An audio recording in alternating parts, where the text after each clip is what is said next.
Hi there, Sir Travis here with Series 3 of Truth TV. Now in this video I'm going to discuss self-love, narcissism and self-harm and how these things are manipulated by societies. Firstly, all children are born loving themselves, are born with a natural instinctual interest in their welfare and themselves before all else. Often toddlers around 2 years of age will often pronounce, "I am so great, I am so great," or something like that. They act in that way because they often at that age still love themselves. But society doesn't want this. It actually labels this perfectly natural, healthy behaviour, right, and as terrible tools. Okay?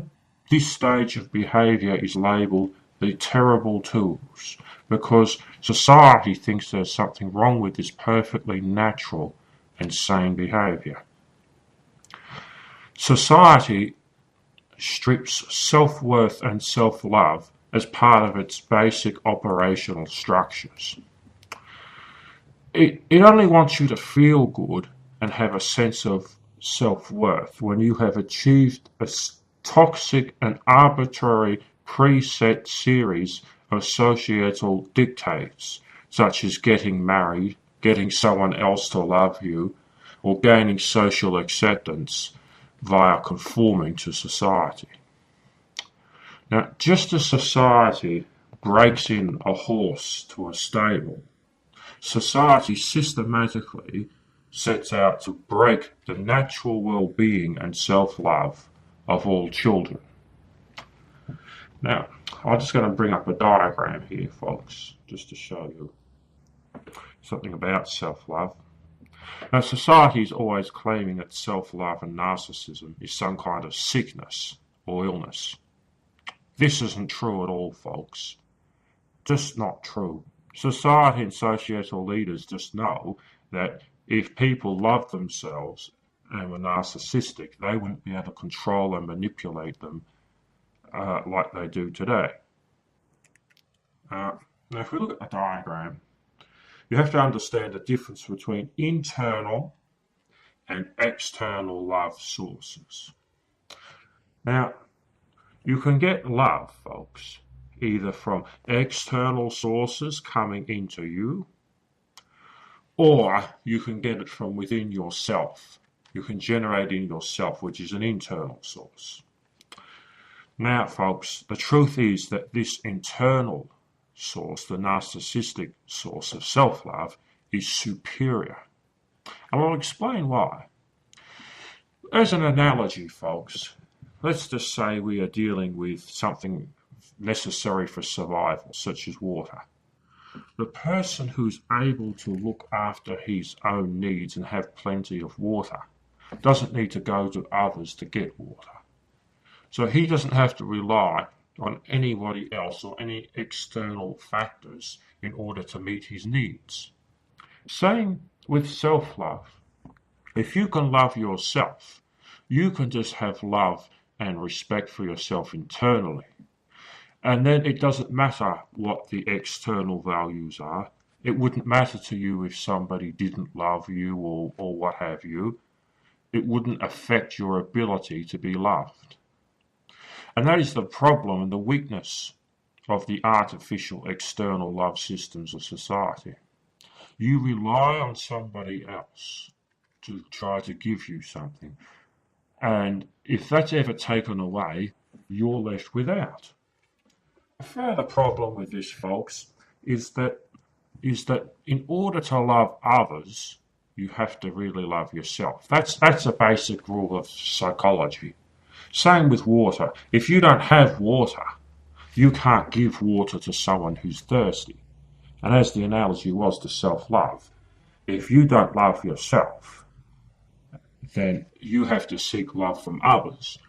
But the problem is, folks, is that most other people also don't love themselves. So they can't give you a genuine, real love. Now, this, of course, causes all sorts of problems, even social problems. What society is doing is it's programming you against your natural narcissistic self. It's programming you against your nature. Society malevolently strips you of your self-love and desire to put yourself first above others. Society just simply dictates to you that you must put others first, and therefore, by doing so, bottling up your own problems. And most importantly, society instructs you to project any harmful psychological or emotional problems that you may harbour at yourself, rather than take it out on others. Now, this manifests itself in many, many ways in society. We have so-called suicide, which is a self-instigated form of murder by society. Self-hatred, self-harm and mutilation and depression are all manifestations of a lack of internal narcissistic self-love. And remember, folks, this is just perfectly natural. So now I'm going to bring up another diagram, folks. And as you can see, it's about outward versus inward projection of negative emotional states. I'll repeat that. Outward versus inward projection of negative emotional states. For example, folks, if I had some kind of emotional problem, some kind of negativity, some kind of stress or anxiety within myself, or anger, or whatever it was I wanted to purge, okay, I either can leave it inward and take things out on myself, or I can take the only other option and project that outward at somebody else. Folks, the truth is, it is always superior and healthier, okay, to always project anything that is negative to you in terms of emotions and so on, outward at others. Okay? You pass the parcel to somebody else. That's just the way these things work. And of course, failure to listen to the truth, failure to do these things will result in all sorts of personal problems. But society doesn't care about this. Society's goal is to break you, to make you hate yourself and harm yourself, to risk yourself. And it will always deny this, folks, but that's the truth. Now let's have a look at some of the cultural and societally sponsored self-harm activities that are sponsored by Western societies. Especially with women too, there are a lot of activities, such as the wearing of high-heeled shoes. Folks, these items are designed, okay, to be very ineffective footwear to both cripple and harm the feet and ankles of women and prevent them from running away in an emergency, to make them weak so they can't defend themselves. Now, that is a form of self-harm. Then we have things like tattoos and body piercing. Again, these are forms of self-mutilation and self-harm. They are often subconscious, but they are ways of lashing out at yourself because you either hate yourself or there's some perceived failure of yourself. And this doesn't just have to be that way, folks. There's also conformity to societal beauty standards, which is harmful. The riding of bicycles and motorcycles on large highways, where you're riding a small, vulnerable vehicle on a road designed for vehicles that are large, heavy and powerful and have four wheels. A motorcycle, folks, just doesn't offer you transportation protection. And again, that's a manifestation of a lack of self-love.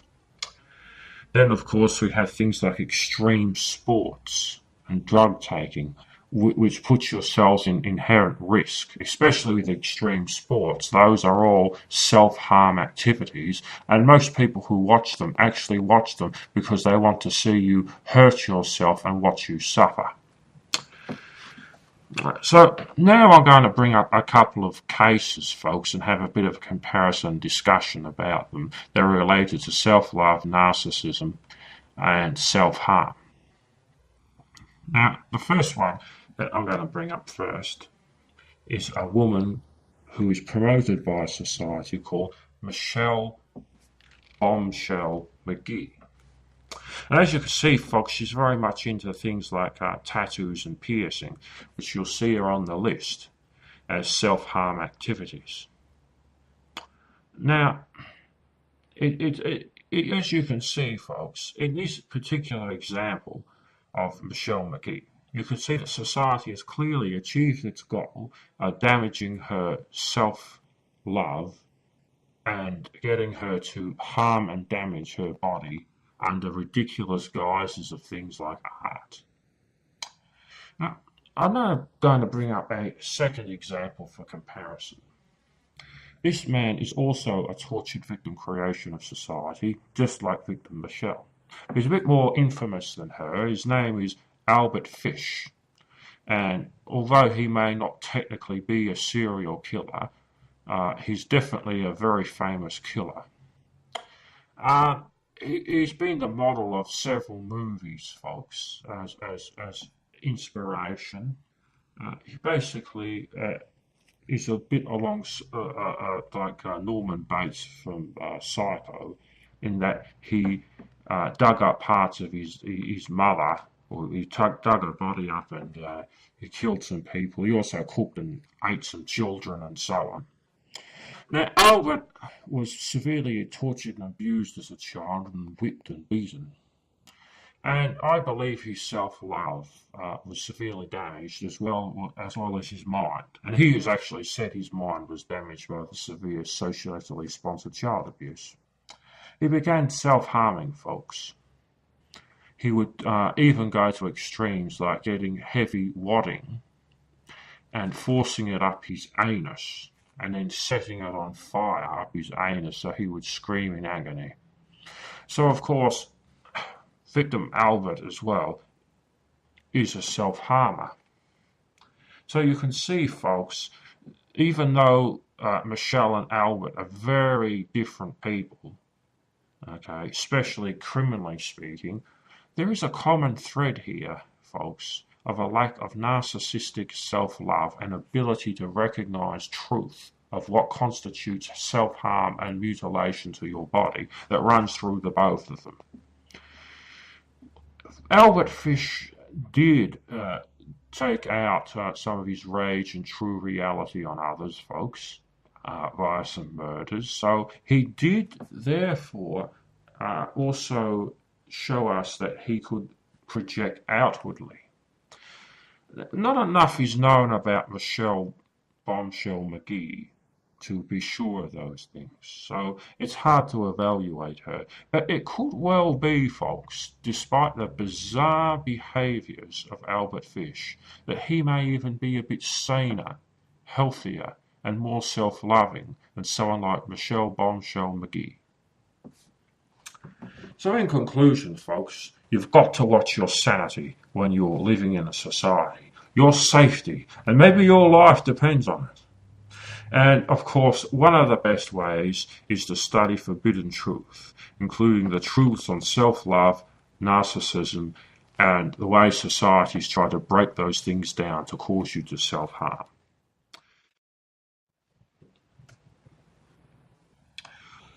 So, in conclusion, folks, one can only say that you have to watch your sanity. Your safety, or maybe even your life, depends on it. Your society wants to break your self-love, esteem, and narcissistic self-love and cause you to take everything out on yourself because it just doesn't care about you.